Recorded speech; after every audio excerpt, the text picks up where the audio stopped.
ఆయన దురాంకానికి నిదర్శనం. ఆడవాళ్ళంటే సహించలేని బుద్ధి.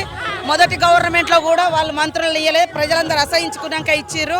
మా ఆడకూతులు అంటే వాళ్ళ ఆడబిడ్డ తప్ప ఈ రాష్ట్రంలో ఈ దేశంలో ఎవరు ఉండకూడదు, అందరూ వేస్ట్ కాలనేటువంటి దాంతో ఆయన అంత దురాంకారం. వ్యక్తిగత జీవితాలను బయట తీసుకొస్తున్నామని అంటున్నారు, దీన్ని ఏ విధంగా అంటారు? అందరు మమ్మల్ని మాకేం అంట లేకున్నా అసెంబ్లీలో రకరకాలుగా ట్రోల్ చేసిర్రు. వ్యక్తిగత జీవితాలు వాళ్ళు ముందుగా తీసుకొచ్చి ఆగం చేసిర్రు. వాళ్ళు అంటే బతుకమ్మ రోజు ఇలాంటి వ్యాఖ్యలు ఏ విధంగా చూసారు? బతుకమ్మ పండుగ రోజు ఆడకూతుళ్ళ మీద పగబట్టి కేటీఆర్ ఆ రోజు రాఖీ ముందు బస్సులలో డాన్సులు చేసుకోండి, రికార్డ్ డాన్సులు చేసుకోండి. ఈరోజు బతుకమ్మ రోజు మహిళలు మాట్లాడొద్దు, మహిళలు ముందుకు రావద్దని మా నోర్లను పెనాలతో కడుక్కోమంటాడు. ఇంతకంటే ఇంకా దుర్మార్గం ఏమైనా ఉందా? రెచ్చగొట్టుడు కాదు, అవమానిస్తున్నాడు. వాళ్ళు తప్ప ఇంకొకరు లేరంటే ఈ రాష్ట్రంలో. సో మొత్తం మీద ఇది కావాలనే బీఆర్ఎస్ పార్టీ మహిళల్ని టార్గెట్ చేసి అవమానిస్తున్నారు. ఇది సరైనది కాదు, ఖచ్చితంగా తన వైఖరి మార్చుకోవాలని ఒకవైపు మంత్రి సీతక్క అయితే చెప్తున్నారు. గెలుపచ్చు సతీష్తో కలిసి శిల్ప హైదరాబాద్ చేసిన వ్యాఖ్యల్ని ఆయన దురాంకానికి నిదర్శనం. ఆడవాళ్ళంటే సహించలేని బుద్ధి.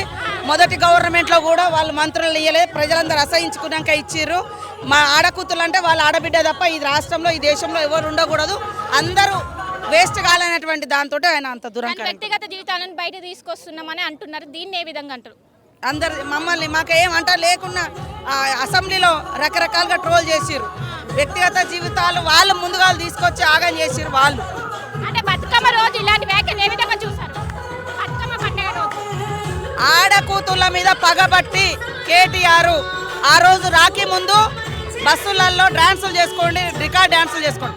ఈరోజు బతుకమ్మ రోజు మహిళలు మాట్లాడొద్దు, మహిళలు ముందుకు రావద్దని మా నోర్లను పెనాలతో కడుక్కోమంటాడు. ఇంతకంటే ఇంకా దుర్మార్గం ఏమైనా ఉందా?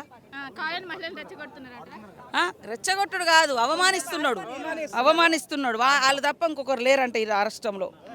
సో మొత్తం మీద ఇది కావాలనే బీఆర్ఎస్ పార్టీ మహిళల్ని టార్గెట్ చేసి అవమానిస్తున్నారు. ఇది సరైనది కాదు, ఖచ్చితంగా తన వైఖరి మార్చుకోవాలని ఒకవైపు మంత్రి సీతక్క అయితే చెప్తున్నారు. గెలుపచ్చు సతీష్తో కలిసి శిల్ప హైదరాబాద్. మరిన్ని వీడియోస్ కోసం ఛానల్ ని సబ్స్క్రైబ్ చేయండి, లేటెస్ట్ అప్డేట్స్ కోసం వాట్సాప్ ఛానల్ ని ఫాలో చేయండి అండ్ లింక్ డిస్క్రిప్షన్ లో ఉంది.